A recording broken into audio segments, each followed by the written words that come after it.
is up? I'm Rick, the Fat Man GM.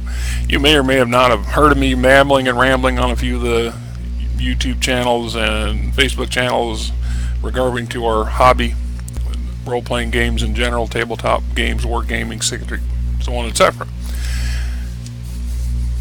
I have started back when I was in my early teens. I have well over 40 years worth of experience in this hobby that we love and share. And a big part of what I like to do is go back and revisit a lot of the stuff that I have and have accumulated in my gaming career, if you will. And everything from MERP, Starfleet, from FASA, a slew of Dungeons and Dragons and Shadowrun, Star Wars, etc., etc., etc. And I revisit these items individually, and hopefully to give some nostalgia for myself, to give you a little bit of an insight into some game system you may or may not have heard of or may have not had the opportunity to play, and to remind those of us out there that do have them that these are quite viable and still entertaining today. So here we go. And here we are, a doomsday like any other. It was just a normal routine patrol when out of nowhere becomes the huge planet-crushing thing that Captain Kirk and the Enterprise had destroyed at least once before. And if anybody has watched the original TV series, I'm pretty sure you have at least seen this episode with the planet destroying doomsday device. It's almost impervious to attack. So this is what we are encountering today. This is circa 1986. I'm not 100% sure on that, because when I look at the trademarks up here, it talks 1966, 1986, Paramount Pictures, blah, blah, blah. But it doesn't actually say that the book itself was published this year, which is odd because most novels, both books, are supposed to have that. So I'm speculating that it is 1986 when this particular module was produced, but I can't 100% guarantee it. It seems to me, though, that I did buy this in the late 80s, early 90s, so it would be fitting if it was. And unlike a lot of the other adventure modules, this particular one is actually all about this one item, this one encounter, if you will, with this one super weapon. So there's not a lot of individual little things in between. They all relate or revolve around this thing. Doomsday, like any other, is an adventure module for use of Star Trek, the role-playing game. In it, the captain and crew of the Federation starship are faced with a gigantic planet-crushing Doomsday Machine, very much like the one destroyed by the USS Enterprise. The Doomsday in the Star Trek episode, The Doomsday Machine. This adventure, however, poses new and more difficult problems for Starfleet officers to overcome. The machine's target is a neutral trade world near the edge of Federation space. Has trade agreements with both the Federation and the Romulan Star Empire. The presence of Romulans, of course, complicates the efforts to destroy the machine, especially when the Star Empire makes a bid to harness rather than eliminate this great engine of destruction. In the long run, the key to success or failure lies not with the Starfleet or the Empire, but with an aging but unscrupulous rogue who has stumbled across the secret of how to board and maybe control the machine. Blah, blah, blah. The plot synopsis. The USS Fife is on a routine patrol of Federation's Outback area, a region of space facing indefinite boundary between Romulan and Gorn space territories. The frontier has been quiet of late, with no hint of Gorn activity and only a few traces of Romulan expeditions into unexplored regions beyond the Federation space. Then, a ship in danger disrupts the routine. A small trading vessel, the Pride of Rigel, calls for help. It has stumbled across the Doomsday Machine in space and is now being pursued. Over intermittent radio interference, it becomes clear that the trader is fast enough to escape and needs to make emergency engine repairs. It is up to the crew of the Fife to buy time without getting caught up by the behemoth's tractor beams or its awesome weaponry. Once the trader is repaired, both ships hasten to an independent trading world of Ektar, in the star system projected as the machine's next target. At Ektar, it proves impossible to evacuate the population, nor is there time to improvise a defense. Depending on the captain's choices, the Fife's officers may be able to exercise enough influence locally to set up one sure major that can stop the Doomsday Machine, the so-called Kirk defense, which requires the explosion of a starship's warp engines inside the mouth of the machine. The presence of a Romulan merchant ship may either complicate or help efforts, but in the end the Kirk defense fails. Ektar's only hope for survival seems lost. The player characters do get a second chance, however. Patrick O'Flaherty, the pride of O'Rigel's captain, reluctantly comes forward with some startling information. When he first discovered the Doomsday Machine, it lay quiescent in a deep space, orbited by some kind of small satellite. After the trader took the satellite aboard as a salvage, the machine woke up and moved against the trader ship. From this story, the players group sees the possibility of shutting down or controlling the machine rather than destroying it. Both the traders and the Romulans, now backed up by a squadron of warships, insist that any Doomsday bargain be a cooperative one. O'Flaherty wants to salvage the rights of the huge ship. The Romulan and Starfleet officers distrust one another. The key to such a powerful weapon of war. Working together, the three groups get aboard the machine and have a chance to disconnect the computer controls that guide it. Treachery, however, is the order of the day, as both the Romulans and O'Flaherty make bids to take control of the Doomsday Machine for themselves. The three separate groups battle each other on board the machine, while outside the Romulan squadron threatens to destroy the Fife unless the machine is turned over to them.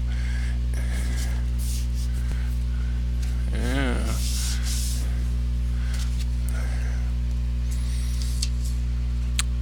Difficult, dangerous showdown. The player characters must win the battle by harnessing the power of the Doomsday Machine to offset the overwhelming odds enjoyed by the Romulans. Contents of the book. Introductory story. Ship in danger. You gotta figure, this is like the ultimate weapon for some. And I remember the TV series, the show, and I read the material. So we're talking about this ancient race that built their own version of, I'll kill you, you kill me, everybody dies. And then they set these things loose to wipe out the neighbors. And there was an entire sector or section of space that's just devoid of habitable planets. And there's system after system that shows ruin and destruction. It's because of a small number of these things basically tore up the whole neighborhood. Both sides lost, which, is an abject lesson as to why we don't want things like this. This is kind of like in the future when we're dealing with the Genesis device, the Genesis torpedo, depending on who you ask, a piece of technology that can terraform a planet or basically destroy an entire planet and reform it, including one that's heavily populated. It doesn't have it doesn't know the difference. Not necessarily good, awesome technology. So, Captain's Log, Stardate, blah blah blah. USS Fife on patrol near the frontier between the Romulan and Gorn territories. 9 weeks of patrol duty. Patrol duty. There has been no sign of hostile Gorn militarists. Remember to be operating along this corridor. Estimates of the tactical staff now indicate the likelihood of Gorn operations in this sector has dropped to less than 15%. On a slight side note, in the original concept of the Gorns, I was okay with them, and I was young, and they were definitely alien. But I can guarantee you the CGI updated version that they used in Enterprise, much better version of the Gorn. It makes them much more threatening and much more engaging in their own way. So, a few garbled messages intercepted from beyond the frontier suggest that Romulan forces may be operating in the region. They are trying to circumvent the neutral zone, establish military bases on this border, or is it, as official Romulan accounts claim, merely a drive to explore space away from the Federation and the Klingons? If the latter, what will happen if the Romulans make contact with the Gorns? Well, I imagine a conflict will break out between them, assuming they don't know each other are there, and I find that kind of hard to buy. And so we're talking about, here we go. Picking up distress signal, Captain. Intermittent signal disruption makes it hard to decipher, but on audio, Lieutenant. The speakers crackle with static and a whine of a signal oscillation fills the bridge. Then some words cut faintly through the interference. Any ship in danger. This is Trader O'Rigel. Calling hostile vessel. Huge. We can't. Engines failing. Need assistance. Blah blah blah. Let's go investigate. True to the Starfleet's order directives and Starfleet orders that say they must do so. So it says a ship in danger. As the Fife approaches the coordinates of the vessel in distress, sensors detect two objects ahead, deep space, both moving under power. The smaller of the two proves to be a conventional ship, the trader of the Dwarf Star class. Disarranged, the vessel's transporter code can be picked up clearly, identify the ship as the free trader Pride O'Rigel. The trader's ship's engineering section is scarred by energy burns that might have been done by a light ship-mounted phaser. Although the vessel is moving, sensor readings show that the trader is rapidly losing power. The second object is an immense, uneven surface cylinder over 1.5 kilometers long. Its immense maw glowing redly with power.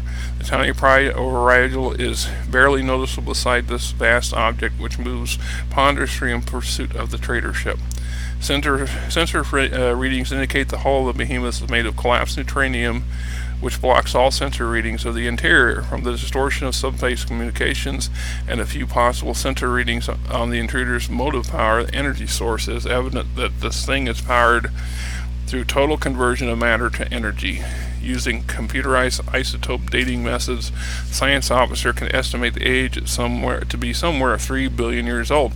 Well, think about that. 3 billion with a B years old implies that intelligent spacefaring beings and societies existed billions of years before what we accept as our own. And the universe is in the galaxy. The universe is how old?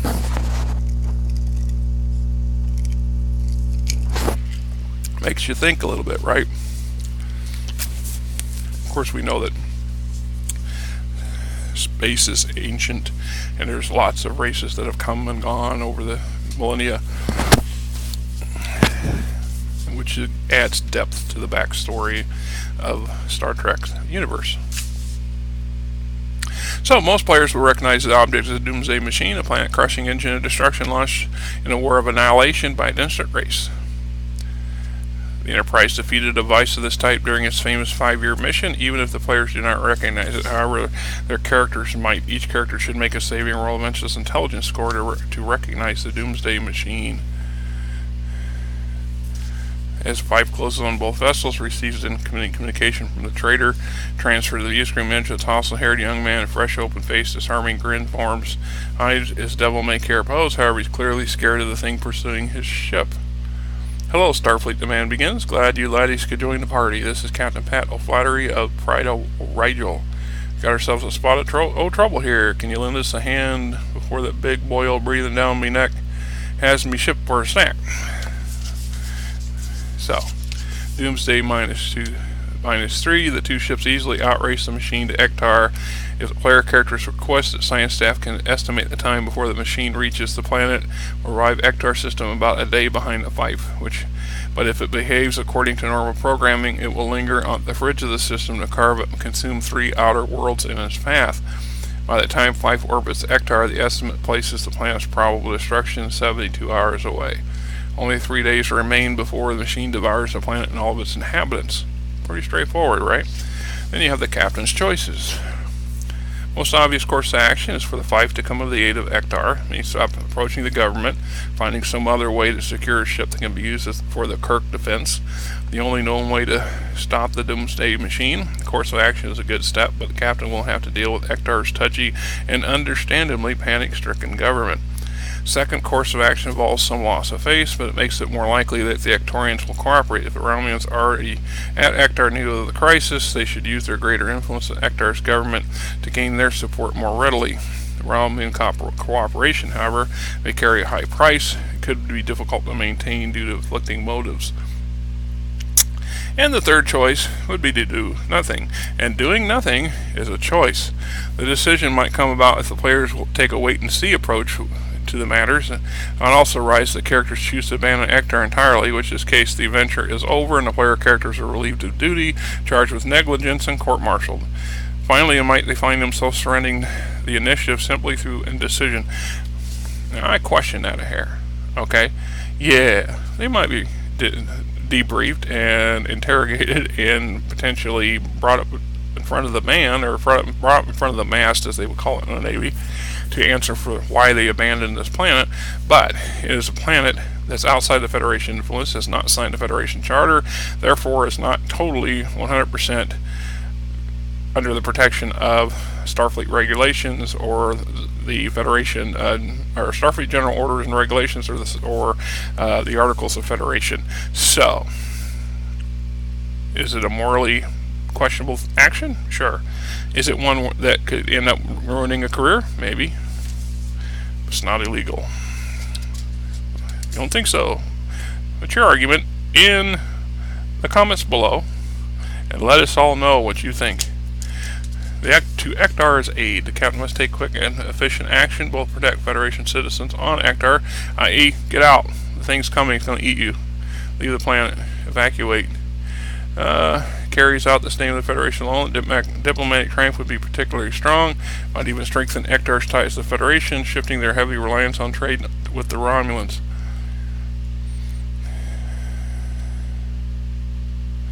Files on Doomsday Machines suggest that Kirk's defense is the only sure way to defeat the machine. It requires an antimatter explosion inside the mouth of the device using a Federation cruiser's engines. Unfortunately, it also requires the use of a spare starship.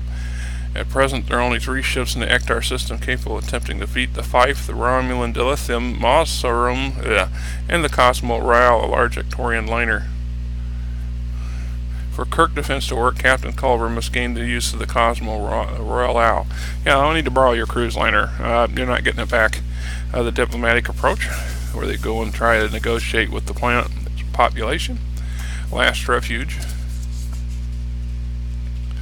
It is said that the violence is the last refuge of the incompetent. However, the captain of a Federation frigate is backed up by 250 Marines, is going to be sorely tempted to flex his muscle when faced by a befuddled bureaucrat, a grasping businessman, and a clock ticking down towards doomsday. It is certainly possible for the Fife's captain to seize the Cosmos Royale by force and save the planet and make the apologies later. Cosmos Royale is in orbit around Ektar and will not leave until the machine is estimated 6 hours away. Blah blah blah. As an action, this kind is not sanctioned by the Federation, might seriously harm the captain's future with Starfleet. However, Starfleet is remarkably tolerant of irregular behavior when it leads to success, as any student of Captain Kirk's career knows. If the captain is able to use the Royale to destroy the Doomsday Machine, the worst he might suffer is a mild reprimand in his file. Starfleet would probably just ignore the protests from the King and the Ektorian government. Hey, we saved your world. What are you crying about? Once again, you're not a member of the Federation? You're lucky we even got involved. The Romulan option. It's always a tricky and sticky thing. Right? Just saying. Aboard the floating crap game. Obtaining the Cosmos Royale, nicknamed the floating crap game. Okay, something that you might need to, probably be a good thing to note, is apparently this frigate is one of the frigates that the Federation has a complement, a significant company-sized complement of Starfleet Marines on board. So, just pointing it out, that didn't come up until just a moment ago. Whereas the rendezvous with Destiny, away the crew at least 30 if the automation signature, blah blah, initiative lost. It's possible that player characters will, for one reason or another, forfeit the initiative dealing with the Doomsday Machine. They might deliberately choose not to act, adopting a wait-and-see attitude, or they might decide to abandon Ektar entirely. It's also possible that delays either through indecision or through slow workings of the bureaucracy will give the Romulans time to advance plans of their own. Every hour that passes before the liner is turned over to or seized by the Federation makes Romulan intervention more likely. Starting from that time, the Romulans learn the machine, roll a d10 at the end of every hour, and keep a running total of the rolls. When the number rises above 75, the Romulans act. Die rolls are not made if the liner is in Federation hands or if the Romulans have agreed to work with the Fife's crew. Should the Romulans seize the initiative, they will ask for and receive the Cosmo Royale. Using what they do know of the Kirk defense, the Romulans will attempt to destroy the machine. The Fife will sit by, a useless spectator, as the attempt is made and fails, setting the stage for doomsday on Ektar. It's nice to know. And enter the O'Flattery.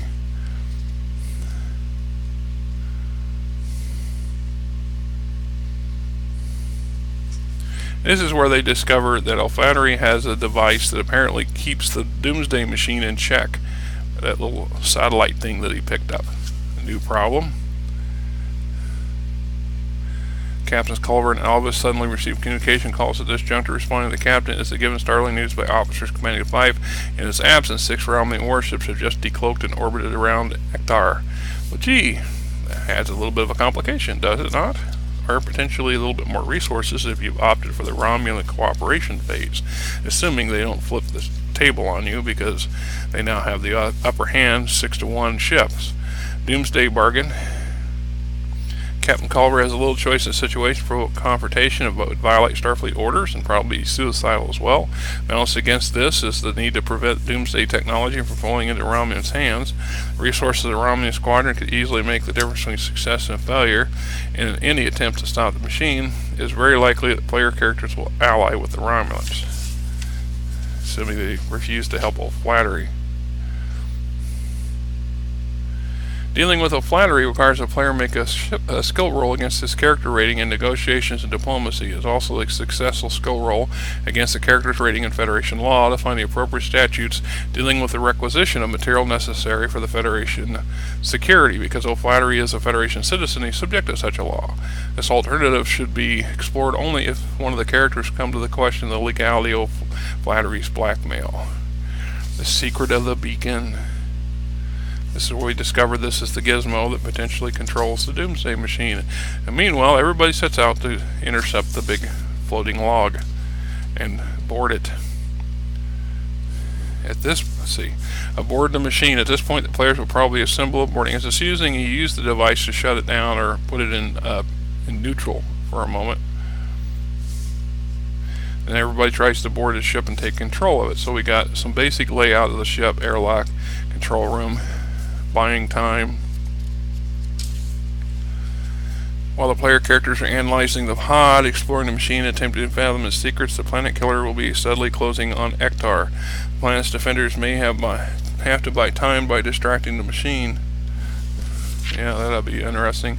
Triple cross. Once the machine's computer is shut down, the danger of Ektar's population over. For the crew of the Fife, however, the danger is only beginning. On board the machine, deactivation will be followed quickly by a surprise move by the Romulan second-in-command. With cook order, she will surround the Starfleet characters and any of O'Flaherty's people with suddenly armed Romulans. And you know how we're going to go over there. Out comes the adventures. Combat the machine. Release. Free-for-all. The Romulans. The machine goes crazy, and now you have this thing roaming the Federation borders, destroying systems. Last act, trying actually, the very last scenario potentially would be for, in this case, the Romulan will conclude that it's the squadron's duty to destroy the machine. It cannot be brought back and tramp the Star Empire. It means that the player characters will find themselves facing a Kirk defense launched by the Romulans, who will be willing to sacrifice one of their own ships to shut it down. Back from the brink. So now we got a planetary history of Ektar, planetary society and culture. Here is the Fife. Is a USS Chandley class 11 frigate, which in this case includes 200 and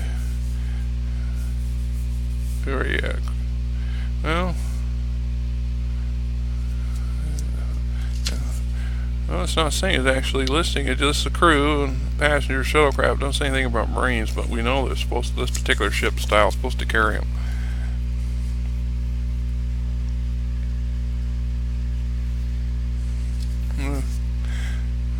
Military Operation Command favors Chandleys as troubleshooter craft, delivering both firepower and combat-capable ground forces to danger spots. They also use a mop-up action for placing Marines aboard enemy ships in the wake of heavy fighting. Assigned to be combat capable with the ability to dispatch 250 Marines via a teleporter into a boarding or landing situation under 4 minutes. So, in addition to the crew, it's another 250 Marines on board.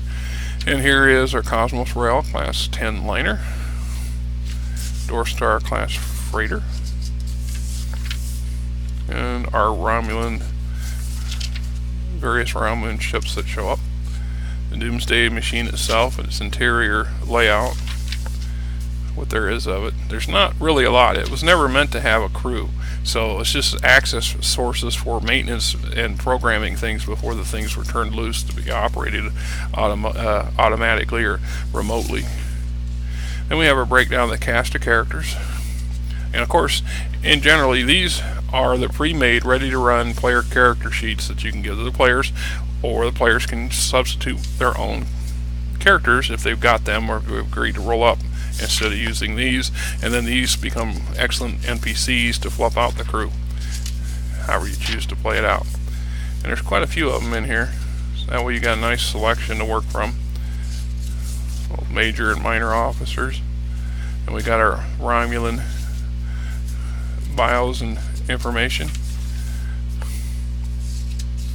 Crew of the Pride of Rigel, additional NPCs, Hectarians, hints on play, Adventures note, GM's notes. Just goes to show you, they were calling it the Game Master even back in the 80s. The only Dungeon Master is applied for D&D and other fantasy-based, mostly D&D. Everybody else went with Game Master or some other variant. Special game considerations. A Doomsday deadline, negotiating boarding party size and composition, game mastering NPCs. Nice little tip on that. Game mastering Romulans, the Space Marines.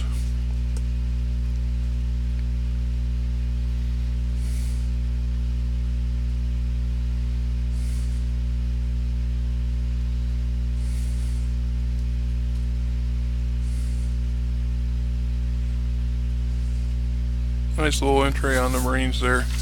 It's something that gets played down. You almost can never hear about them in the TV movies and the series. It's only one movie, I think, that you even see anything remotely related to them. And then it's very brief. The Fife contingent, random encounters, additional things to deal with if you don't have enough to go on and deal with by running the campaign. Machine behavior, the Doomsday itself, its beacon pods, backstory. Roughly 3 billion years ago, in a distant galaxy, two races faced each other in a struggle for survival. Their technologies and military strength were roughly equivalent. They were about a century ahead of the Federation in terms of scientific achievement. Basically, they wiped each other out. Handout for the players. Basic information and stuff that will be knowledgeable or known to the players, or easily accessible through. Then we have a couple appendixes where we can, the goals and objectives for the Gorn Alliance, Bureau of Foreign Relations guidelines for ECTAR, intelligence summary, Romulan activity sectors, blah blah blah. So there you have it. A Doomsday, my friend, like any other.